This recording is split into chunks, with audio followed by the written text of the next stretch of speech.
There's been a lot of focus lately on the drama here in Washington. For weeks now, as leading Democrats blocked more pandemic relief over unrelated liberal demands, the press has covered their stonewalling like any ordinary political standoff. Who talked to whom? Who said what in which meeting? What new metaphor did Speaker Pelosi use today to explain she was blocking progress? But it does the nation a disservice to act like the last several weeks were just another routine political standoff. It does struggling families and laid-off workers and stressed-out school principals and healthcare professionals a disservice to act like this has just been more Washington gridlock. The New York Times proclaimed a few days ago that Speaker Pelosi is playing hardball on coronavirus relief. Well, that's one way to put it. You could say it's playing hardball to refuse any outcome for the country. You could say it's playing hardball to insist on non-COVID related liberal policy changes that the Speaker and the Democratic leader know would never pass the Senate or be signed into law by the President. But if Democrats are playing hardball, their opponents aren't us Republicans. Not really. They're playing hardball against kids, workers, and vulnerable Americans who need help. They're playing hardball against our medical system when the Speaker and the Democratic leaders say they won't allow another dime for testing, treatments, or vaccines unless they can bring home a massive tax cut for millionaires in San Francisco and New York City. They're playing hardball against our nation's ability to detect and fight the virus.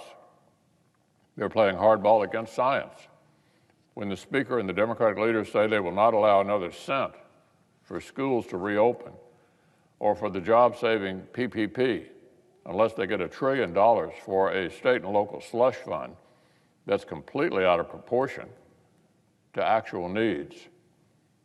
They're playing hardball against children and parents when the Speaker and the Democratic leaders say they will not allow any resolution on any issue unless Democrats can pay people more not to work. They're playing hardball against millions of households that ought to get another stimulus check and against the ability of jobless people to get any federal benefit whatsoever. There are life and death matters at stake, but Democrats have treated this historic national crisis as a political game. Just look at the red lines the Democrat leaders have drawn around these negotiations.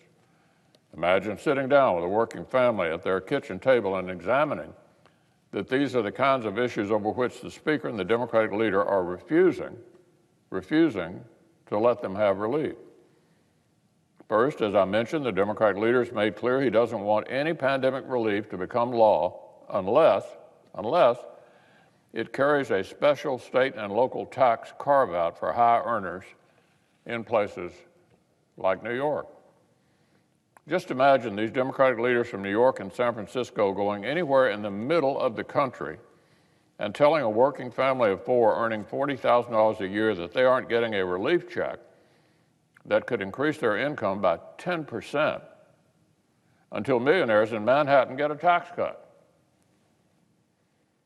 Economists on all sides have panned this. A huge, costly tax cut for wealthy people in blue states is not the life raft that struggling people need. Even liberal economists have jumped ship. Here's what one self-identified progressive told reporters. This is not a good idea. It would not help the economy heal, and it would not benefit the people who need help. And these are the economists on their side? But forget about the experts, forget about laid-off people, forget about middle America. The Speaker and the Democratic leader want to cut off funding for our war with the coronavirus unless they get this special carve-out. Here's another one of those dead-on-arrival demands. Democrats insist that working families, small businesses, and healthcare providers will not get any more help unless a new $1 trillion slush fund for poorly managed states tags along. Bear in mind, that states and localities have only spent about a fourth of the money we already sent them last spring. Even Senate Democrats seem to acknowledge this. For example, by sponsoring legislation that would extend the deadline for the states to spend down their CARES Act aid. The states need extra time to spend what we've already sent them. And the serious estimates of the COVID shortfall that state and local government may face are a fraction of the Democrats' trillion-dollar demand. Their demands aren't based on math. They aren't based on the pandemic. They want a massive slush fund to make up for decades of mismanagement. It's just how the Speaker explained her view of the crisis. Quote, this is what she said. This is an opportunity. Every crisis is. The same opportunism leads them to another absurd demand. Democrats say nobody should get any more help unless the federal government sends out jobless benefits that pay more than what people made working. Republicans support extending a federal supplement for unemployment. Make no mistake about that. But we share the view of Democrats like the House Democratic Majority Leader, the senior senator from Maryland, the Democratic governor of Connecticut, all of whom indicated it should be doable to land somewhere smarter than a flat $600. This is not complicated, Mr. President. Both sides want to help unemployed people. Republicans never wanted the federal benefit to lapse to zero and tried to extend the money.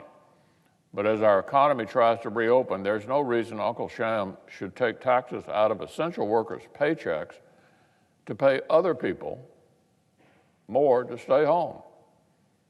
This is just a flavor of the Democratic demands. The two parties should have been able to agree on a huge sweep of subjects, from testing to school money to legal protection to direct payments and more. Republicans wanted to reach an agreement everywhere we could and then continue to fight over the contested questions later. Democrats said no because they know their unrelated wish list items would have no prayer of standing on their own merit. Only these hostage tactics could possibly get their bad ideas across the finish line. So struggling people have waited and gotten nothing. That has been the Democrats' decision. Reporters can call it hardball, like this was some ordinary standstill. But families are suffering. Americans are dying. This is not a Washington game. It's a national crisis.